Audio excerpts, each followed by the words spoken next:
नमस्कार, मैं doctor Nishind Kinjal healing tunes channel में आपका स्वागत करता हूँ। दोस्तों, राजनीति भी बड़ी मज़ेदार चीज़ है और राजनीति करने वाले लोग उससे भी ज़्यादा मज़ेदार हैं। सहूलियत के हिसाब से रास्ते ढूंढ लिए जाते हैं और सहूलियत के हिसाब से विरोध भी होता है और सहूलियत के हिसाब से समर्थन भी होता है। आज मैं बात करना चाहता हूँ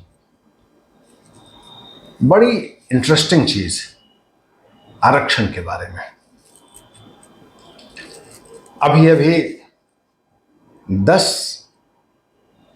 करीबन 10 दिन पहले 19 सितंबर 2023 को लोकसभा में एक बिल आया महिला आरक्षण का।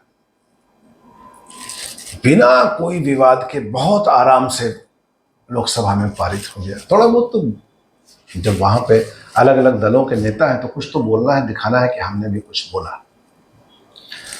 तो कुछ बोले लोग उसमें और ये बिल पास हो गया। एक छोटी सी कंट्रोवर्सी भी हुई जिसमें राष्ट्रीय जनता दल के जो राज्यसभा सांसद हैं मनोज झा जी, उन्होंने एक ओम प्रकाश वाल्मीकि की कविता पढ़ी, कुआं ठाकुर का मिट्टी ठाकुर का, तो उससे कुछ बहस छिड़ गई। कुछ नेता पक्ष में खड़े हो गए, कुछ नेता विरोध में आ गए। बहुत लगा जैसे कि हंगामा मच गया। चलिए कोई बात नहीं, राजनीति में चलता ही है। जिसको जहां लगता है माइलेज लेना चाहिए वो लोग लेने में लगे रहते हैं। तरह तरह की बातें चलनी शुरू हो गई। बात ठाकुर की चली थी तो मैं बस यहाँ पे एक छोटा सा नाम डाल के छोड़ देता हूँ। जब बिहार की राजनीति की बात आती है तो एक ठाकुर हो चले हैं जिनका नाम है जननायक कर्पूरी ठाकुर। अक्सर उनको लोग भूल जाते हैं और भूलने की कोई इस पे बात भी नहीं है, आराम से भूल सकते हैं, कोई दिक्कत नहीं है। क्योंकि एक कहावत है कि आपको जो सजा देने की शक्ति जिस समुदाय के पास में नहीं होती है उस समुदाय का राजनीति में नाम लेवा भी नहीं रहता। तो कर्पूरी ठाकुर नाई समाज से आते थे। अत्यंत पिछड़ा वर्ग से उनको चिन्हित किया गया, जो कि मैं कहूँगा कि किसी जाति से बड़े नेता को आंकना या किसी वर्ग से आंकना ये मुनासिब नहीं है। नेता होते हैं, बड़े नेता होते हैं, वो समाज का प्रतिनिधित्व करते हैं। किसी जाति या किसी ग्रुप के हिसाब से उनको बांधना, ये मैंने कभी इसको ठीक नहीं समझा। तो चलिए इस बात को यहीं खत्म करते हैं। महिला आरक्षण बिल संसद में आया और संसद ने इसको आराम से पारित किया। ओवैसी साहब हैं, बड़े विद्वान और समझदार आदमी हैं, एक एक स्टेप बहुत समझ के लेते हैं, राजनीति में बहुत नाप तोल के चलते हैं। उन्होंने अपने हिसाब से विरोध कर दिया। चलिए काम खत्म।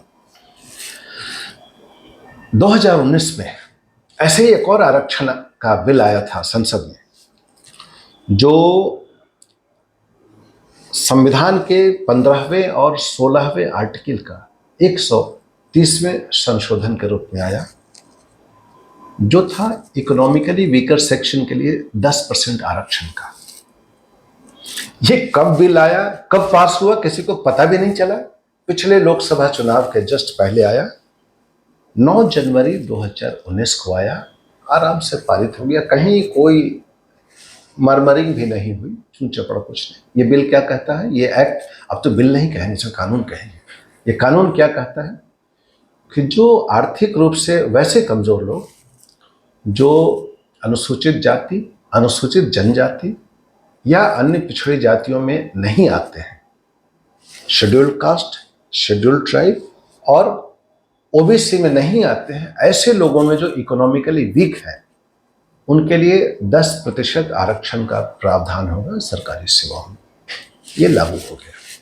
चलिए कोई बात नहीं, होना चाहिए। आर्थिक रूप से जो लोग कमजोर हैं उनके लिए आरक्षण की बात उठी है तो कुछ बुराई नहीं है।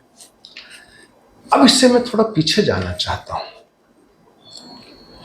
1989 1979 पहली बार कांग्रेस को हटाकर दिल्ली में एक सरकार बनी थी। वो सरकार बनी थी जनता पार्टी की। मोरारजी देसाई पहले प्रधानमंत्री बने और बाद में चौधरी चरण सिंह जी प्रधानमंत्री बने। उस समय 1979 यानी कि 1979 उसमें एक कमीशन बनाया गया, मंडल कमीशन के नाम से हम लोग जानते हैं, पिछड़े वर्गों की पहचान के लिए, और उसके बारे में रिकमेंडेशंस के लिए इसके अध्यक्ष थे बिहार के पूर्व मुख्यमंत्री बीपी मंडल, बिंदेश्वरी प्रसाद मंडल। उन्होंने 31 दिसंबर 1980 को उस कमीशन की रिपोर्ट सौंप दी सरकार को। 1979 में कमीशन बना। जहां तक मुझे याद है चौधरी चरण सिंह जी उस समय प्रधानमंत्री थे, और 31 दिसंबर 1980 को मंडल कमीशन की अनुशंसाएं पूरे रिपोर्ट के साथ सरकार को सौंप दी गई। उसके बाद इस रिपोर्ट का क्या हुआ किसी को पता नहीं चला। 10 वर्षों के बाद, या कहें कि 9 वर्षों के बाद, 9.5 वर्ष, फिर जनता दल की सरकार आती है जिसके प्रधानमंत्री थे श्री विश्वनाथ प्रताप सिंह, वीपी सिंह। उन्होंने 7 अगस्त 1990 को मंडल कमीशन की अनुशंसाएं देश में लागू कर दी। चौधरी चरण सिंह जी ने 1979 में मंडल कमीशन को बनाया। 1980 में मंडल कमीशन की अनुशंसाएं सरकार को सौंप दी गई। 10 साल तक इन अनुशंसाओं पर कुछ भी नहीं हुआ।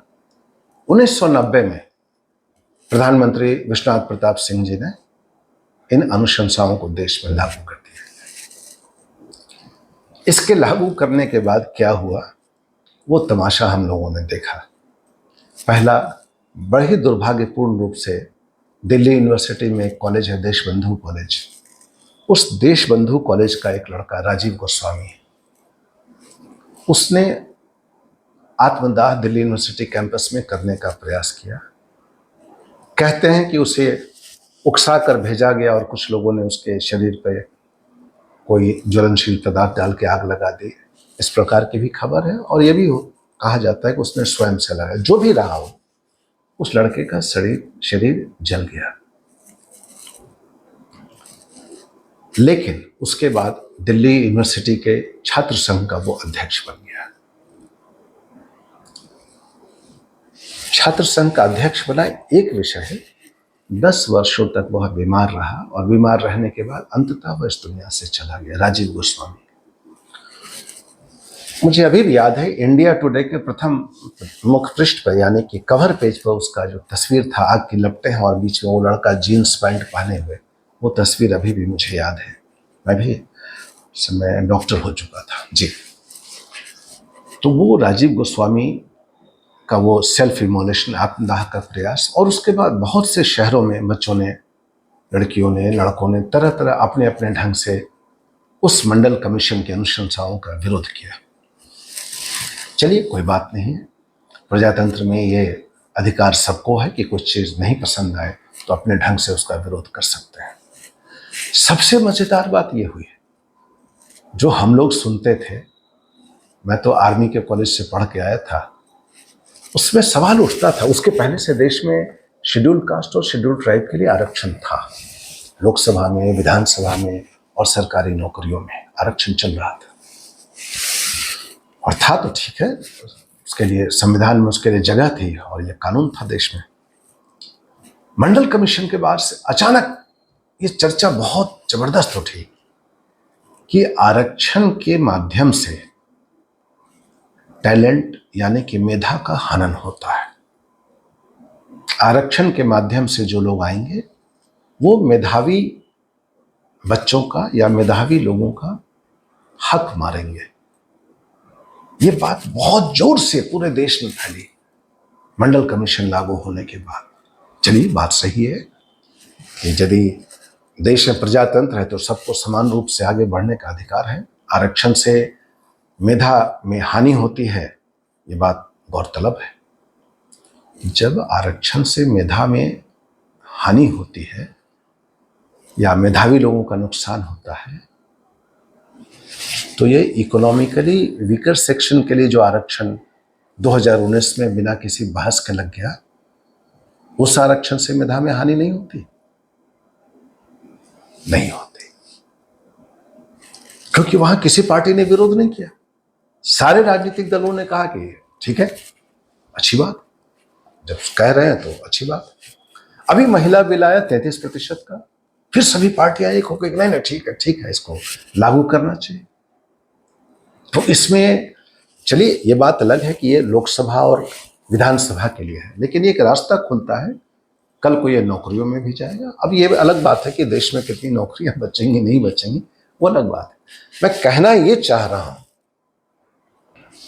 बजाय इसके, ये बात सही है कि जो कमजोर वर्ग हैं उनको मदद मिलनी चाहिए, उनको सहारा देकर बराबर लाया जाना चाहिए।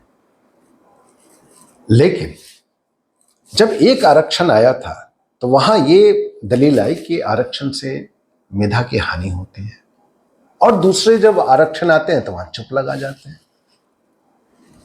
तो ये राजनीतिक दलों का जो सहूलियत के हिसाब से समर्थन और विरोध का जो चरित्र है, ये जनता को समझना चाहिए और पहचानना चाहिए।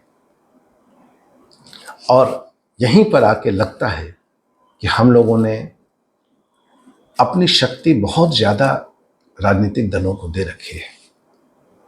एक बड़े राजनीतिक चिंतक हुए हैं गोविंदाचार्य जी, अभी नेपथ्य में है, किसी जमाने में भारतीय जनता पार्टी के चाणक्य कहे जाते थे। उन्होंने बहुत अच्छी बात कही थी कि एक होती है राजसत्ता और एक होती है जनसत्ता।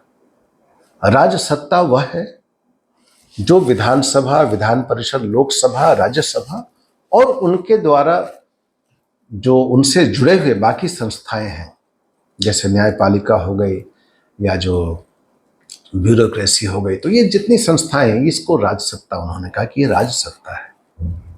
और लोकसत्ता, लोकसत्ता का मतलब है इस देश की जनता।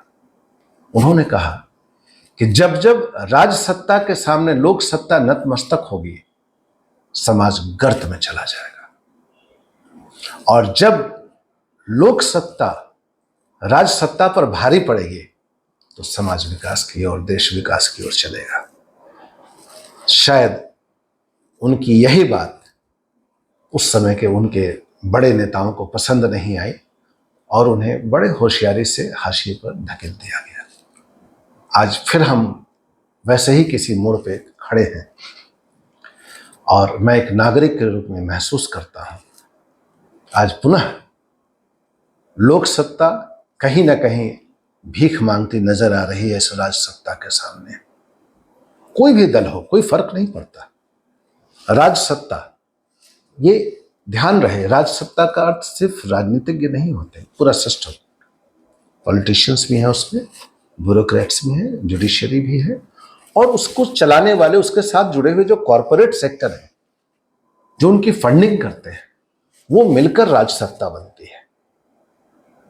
और वो राजसत्ता जब बहुत मजबूत हो जाए और लोक सत्ता महसूस करे कि अब हमें आसरा सिर्फ दान का है, रिश्ता दाता और पाता, जहां राजसत्ता दाता हो जाए और लोक सत्ता पाता हो जाए। विश्वनाथ प्रताप सिंह जी ने कहा था कि सरकार और जनता के बीच संबंध दाता और पाता का नहीं होना चाहिए, साझेदारी का होना चाहिए, सहभागिता का होना चाहिए। बहुत जल्दी उनकी भी राजनीति से छुट्टी हो गई।